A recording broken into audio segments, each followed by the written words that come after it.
मैंने ऐसे भी दिन देखे हैं ना जब हमको खाना तक नसीब नहीं होता था, वो भी रेंट के घर में भी हमारे पास सिर्फ एक किचन और एक रूम वाला ही घर था। हनुमान जयंती के दिन ही मेरे साथ मेरी जिंदगी का सबसे बड़ा दुख भरा हादसा हुआ था। तो वो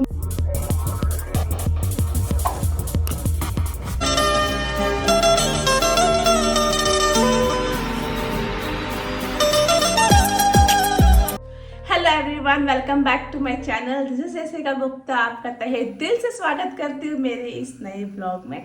सबसे पहले मैं ये कहना चाहूँगी कि आप मेरी इस चोटी को इग्नोर करना। आज मैंने चोटी बांध दी है क्योंकि बाल बहुत ज़्यादा ऑयली हो रहे थे एंड मेकअप मेरा सुबह का ही किया हुआ है। सो अभी मैंने सिर्फ लिपस्टिक लगाया है। सो जो भी मेरा जैसा लुक है, देखो मैं तो स्टोरी में भी फिल्टर लगाकर नहीं आती हूँ। इंस्टाग्राम स्टोरीज में मैं जैसी हूँ वैसे ही अपने आप को प्रेजेंट करती हूँ, आप सभी को पता है। सो आप लोगों ने मेरा क्वेश्चन आंसर ब्लॉग पार्ट 1 देखा ही था, तो बहुत सारे सवाल थे। एक सेकेंड, ये आप देख सकते हो, इसमें बहुत सारे सवाल थे। तो कुछ सवाल के जवाब देना रह गए थे। मैंने बताया था कि मैं इसका पार्ट 2 जरूर लेकर आऊँगी और जल्दी ही लेकर आऊँगी। थोड़ा लेट हो गया क्योंकि गुनगुन का बर्थडे था बीच में ही। जो लोग मुझे रेगुलरली फॉलो करते हैं उनको पता ही होगा। तो मैंने सोचा आज मैं इसका पार्ट 2 शूट कर लेती हूँ और आज ही अपलोड कर लूँगी ताकि आप लोगों को मेरे बारे में अच्छी तरह से जानकारी मिल जाए। तो शुरू करते हैं सबसे पहले सवाल के साथ। सो इन्होंने पूछा है कि आपके कितने बच्चे हैं। तो सबसे पहला सवाल ये है, तो मैं बता देती हूँ कि मेरे 2 बेटी है। एक बेटी 13 साल की है, एक बेटी 10 साल की है और एक मेरा बेटा है टिंकू जो कि अभी 6 साल का है। ये 3 बच्चे हैं मेरे। ऐसे तो मतलब ये सवाल से रिलेट नहीं करता है बट मेरे मन में आया तो मैं बताना चाहूँगी कि मेरा एक और बेटा था। अभी नहीं है। सबसे पहला बेटा था मेरा, मतलब गुनगुन से बड़ा। अभी रहता तो वो 14 साल 15 साल का रहता। तो उसकी ना डेथ हो गई। जैसे मतलब दुनिया में आने के साथ ही उसकी डेथ हो गई। वो जब उसकी डेथ हुई ना तब हनुमान जयंती था। हनुमान जयंती अभी रिसेंट में गया। मुझे बहुत लोगों ने पूछा था कि दीदी आपने हनुमान जयंती पे कुछ मीठा नहीं बनाया, आपके घर में कुछ सेलिब्रेशन नहीं हुआ, आप तो हिंदू हो। तो हाँ, हम लोग हनुमान जी की बहुत पूजा करते हैं, बहुत हम मानते भी हैं, बहुत इज्जत करते हैं। लेकिन हनुमान जयंती के दिन ही मेरे साथ मेरी जिंदगी का सबसे बड़ा दुख भरा हादसा हुआ था। तो वो मैं नहीं भूल सकती हूँ, कभी भी जीवन में नहीं भूला जाता। हाँ, हमको हमारी सारी संतानें बहुत प्यारी है, लेकिन वो जो मेरा फर्स्ट बेबी था वो बहुत ज़्यादा मैं मतलब क्या बोलूँ मैं, आप लोग समझ सकते हो मैं क्या कहना चाह रही हूँ। छोड़िए, दूसरा टॉपिक स्टार्ट करते, नहीं तो मैं रोने लगूंगी। इन्होंने पूछा है कि दी आप अपनी स्टोरी बताओ फुल, शादी से अब तक की स्टोरी बताओ। तो देखो, शादी से अब तक तो 15 साल का मेरा सफ़र रहा है। जब मेरी शादी हुई ना तब हमारे पास कुछ भी नहीं था, ज़ीरो। या यूँ कहो कि हमने शून्य से सर्जन किया हुआ है। मैंने मेरे हस्बैंड की शादी हुई, हमारे घर वालों की सहमति से शादी हुई। हमने बाकायदा रीति रिवाजों के साथ बिहार में शादी करी है।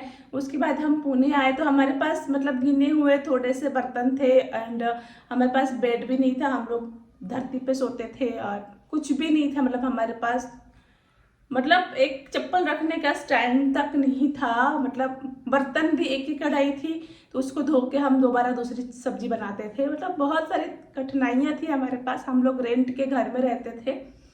उस समय में 2500 3000 रेंट था। वो भी रेंट के घर में भी हमारे पास सिर्फ एक किचन और एक रूम वाला ही घर था। तो उसी में हम लोग रहे, काफ़ी सालों तक रहे। गुनगुन का जब जन्म हुआ ना तो उसका जन्म बहुत ही ज़्यादा स्ट्रगल में हुआ था। उस लड़की ने बहुत स्ट्रगल देखा है अपनी लाइफ में। जब वो बड़ी हुई तब तक भी हमारा स्ट्रगल चल रहा था, मेरे हस्बैंड का। और मैं मतलब शादी के तुरंत 2 महीने बाद ही मैं प्रेग्नेंट हो गई थी।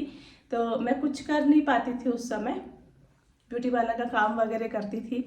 बट ठीक है, सब कुछ अब सही हो गया। अब मैं इतनी बड़ी स्टोरी आपको सुनाऊंगी ना तो ये व्लॉग भी कम पड़ जाएगा।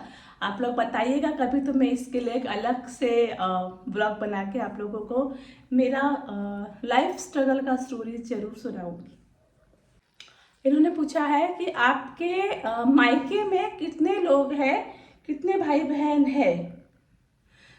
देखो, मायके में मेरे सबसे पहले तो मेरे पापा नहीं हैं। जब मैं 3 साल की थी तब मेरे पापा हैंडीकैप हो चुके थे, हैंडीकैप अपाहिज हो चुके थे मेरे पापा। उसके बाद उन्होंने पूरा लाइफ अपना बेड पे ही मेरे पापा ने निकाला। और हम लोगों को मतलब हम 3 बहनें हैं, मैं सबसे छोटी हूँ।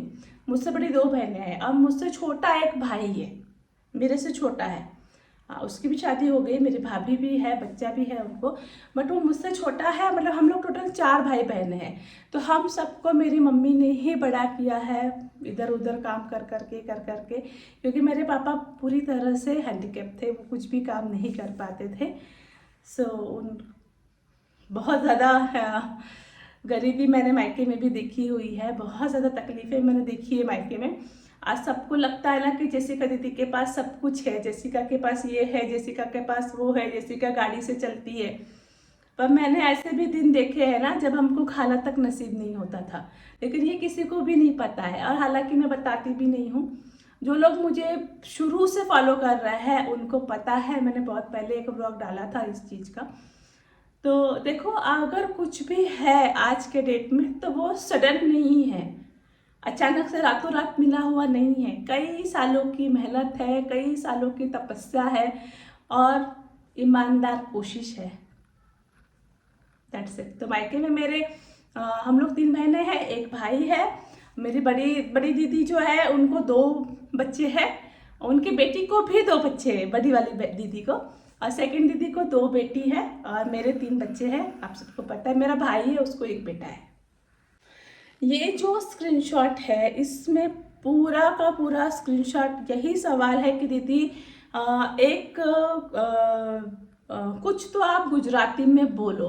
तो मैं इस सवाल का जवाब मतलब गुजराती में ही दूंगी कि क्या सवाल है। आप गुजराती है तो कुछ गुजराती बोल के दिखाइए, लिख के भी दिखाइए प्लीज़। મને ગુજરાતી લખતા પણ આવડે છે, ગુજરાતી બોલતા પણ આવડે છે। હા, મને હિન્દી લખતા નથી આવડતું, હિન્દી મને બોલતા આવડે છે। હિન્દી વ્યાકરણમાં મને બહુ જ પ્રોબ્લેમ થાય છે, હું બરાબર લખી નથી શકતી। પણ બાકી મને ગુજરાતી तो મારી માતૃભાષા છે तो મને બહુ સરસ રીતે આવે છે। अब मैं इससे ज़्यादा नहीं बोलूँगी क्योंकि मेरी जो ऑडियंस है वो 80% हिंदी है, तो उनको ये नहीं समझ में आएगा। तो जो भी जिनको ये जानना था उनके लिए मैंने इतना सेंटेंस बोला है, वो लोग समझ चुके होंगे मैंने क्या बोला है। ये बहुत इंटरेस्टिंग सवाल है, मेरे को ये सवाल अच्छा लगा इसलिए मैं इसका जवाब दे रही हूँ। आप पहले इंस्टाग्राम पे आए या फिर यूट्यूब पे पहले आए? तो मैं पहले टिकटॉक पे आई थी। जी हाँ, हम जितने भी इन्फ्लुएंसर्स यहाँ पर है ना, मुझे लगता है कि सभी का जन्म इन टिकटॉक से ही हुआ है, सभी ने वहीं से अपनी जर्नी स्टार्ट करी हुई है। मैंने भी अपना जो स्टार्टिंग है वो टिकटॉक से ही किया था। उसके बाद टिकटॉक बंद हुआ सडन, उसके बाद मैं आ गई इस पे इंस्टाग्राम पे। और यूट्यूब तो मैंने अभी 1.5-2 साल से शुरू किया है, बट मैं उतना प्रॉपर व्लॉगिंग नहीं कर पाती हूँ। कभी कभार मैं आके कर देती हूँ एक आधा वीडियो व्लॉग, बट उतना प्रॉपर रेगुलर मैं नहीं अपडेट देती हूँ यूट्यूब पे। बट मैं कोशिश करूँगी कि अब मैं रेगुलरली व्लॉग्स लेकर आऊँ आप सबके लिए, अगर आप लोगों की इच्छा हो तो। सवाल सुनना, आप बिहार में जाकर कैसे अरेंज मैरिज की? समझ नहीं आया। एंड आप दोनों कैसे मिले? तो देखो, हम दोनों कैसे मिले ये तो लव स्टोरी है, मैं कभी फुर्सत में सुनाऊंगी। बिहार में जाके कैसे अरेंज मैरिज करी तो मैं बता दूं। हमने पहले हमारे अपने अपने घर वालों को मनाया। जैसे कि मैंने पिछले ब्लॉग में कहा था कि मेरे पापा का मुझे सपोर्ट था। मेरे पापा जिंदा थे जब मेरी एंगेजमेंट हुई, उसके बाद उनकी डेथ हुई थी। तो सपोर्ट घर वालों का था, मेरे ससुराल वालों का भी था और मायके वालों का भी था। तो मेरे ससुराल वालों का कहना था कि हम बिहार से ही शादी करेंगे, हमको बिहार से ही शादी करनी। तो मैंने कहा ठीक है। तो हम मेरे जो फैमिली के लोग हैं, हम लोग 15-20 लोग मिलके बिहार गए थे। एंड बिहार में जाकर फिर वहाँ पर कौन सा जगह है, हाजीपुर में एक होटल शिवम है, उस पे मेरी शादी हुई। बगल में एक लैंडमार्क के लिए बता दूँ, एक महादेव का मंदिर है शंकर भगवान का, और बीच बाजार में ही है होटल शिवम। अगर किसी को पता होगा तो कमेंट करके ज़रूर बताना, होटल शिवम हाजीपुर का किसको किसको पता है। जीजू का क्वालिफिकेशन क्या है मेरे हस्बैंड का, तो बता दूँ आपके जीजू का क्वालिफिकेशन है, उन्होंने ग्रेजुएशन किया है दिल्ली यूनिवर्सिटी से, मैथ्स ऑनर्स है वो। उसके बाद उन्होंने किया MBA, पुणे यूनिवर्सिटी से किया उन्होंने MBA। उसके बाद उन्होंने लॉ किया, वो भी पुणे यूनिवर्सिटी से ही किया है। उसके बाद उन्होंने CS किया, वो भी पुणे यूनिवर्सिटी से किया, और अभी वो PhD कर रहे हैं। अभी उनकी चल रही है PhD, जो कि वो सिंगापुर यूनिवर्सिटी से कर रहे हैं। सवाल बहुत ही इंटरेस्टिंग है। गुजराती से बिहारी कल्चर में एडजस्ट करने में क्या क्या मुश्किल आई और सबसे ज़्यादा सपोर्ट किसने करा। तो देखो, गुजराती से बिहार में आने के लिए ना सबसे ज़्यादा मेरे को प्रॉब्लम हुई फूड, खाने को लेके। क्योंकि गुजरात में क्या होता है कि हर चीज़ में खट्टा और गुड़, मतलब कि मीठा डाला जाता है, चीनी हर फूड में। देखो फिर मेरा लाइट आज झुप झुप कर, क्या यार हमेशा खाए, फिर आ गई। तो पूरा खाना वहाँ का अलग रहता है, खट्टा मीठा खाना रहता है। और बिहार का जो खाना रहता है वो बहुत ही सिंपल खाना रहता है, ज़्यादा मसाला। हम लोग तो वैसे भी मेरे घर में ज़्यादा मसालेदार खाना नहीं खाते, तो यहाँ पे खाना बहुत सिंपल खाना बनता था। और वहाँ पे, एक सेकंड में रिंग लाइट बंद कर देते हो, अब थोड़ा डार्क हो गया क्योंकि रिंग लाइट बंद हो रही है बार बार।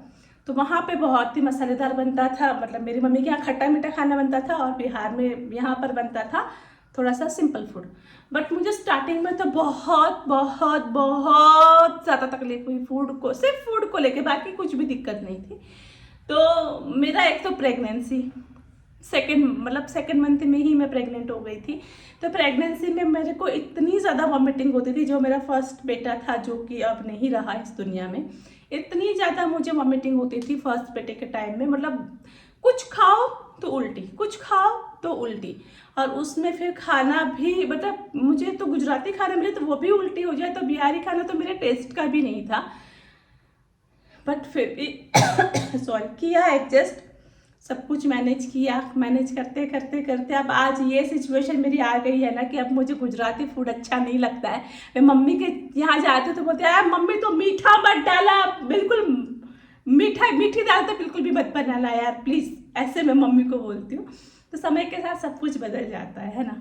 सो यहाँ पे मैंने सारे सवालों के जवाब दे दिए हैं, आप लोगों के जो भी सवाल थे।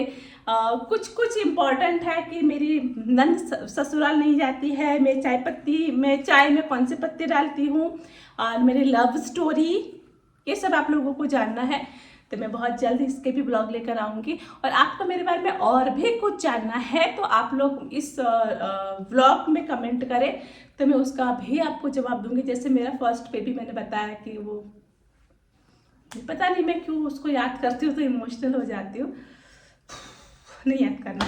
सो आपको और भी कुछ जानना है तो आप लोग मुझे बताएं, मुझे सवाल पूछे, और मैं आपको कैसी लगती हूँ जरूर बताना ब्लॉग के कमेंट सेक्शन में। आपका एक कमेंट, आपका सिर्फ एक कमेंट, जिसमें आपको पैसे भी नहीं लगते हैं, मेरे लिए बहुत बहुत बहुत ज़्यादा कीमती होता है, बहुत कीमती।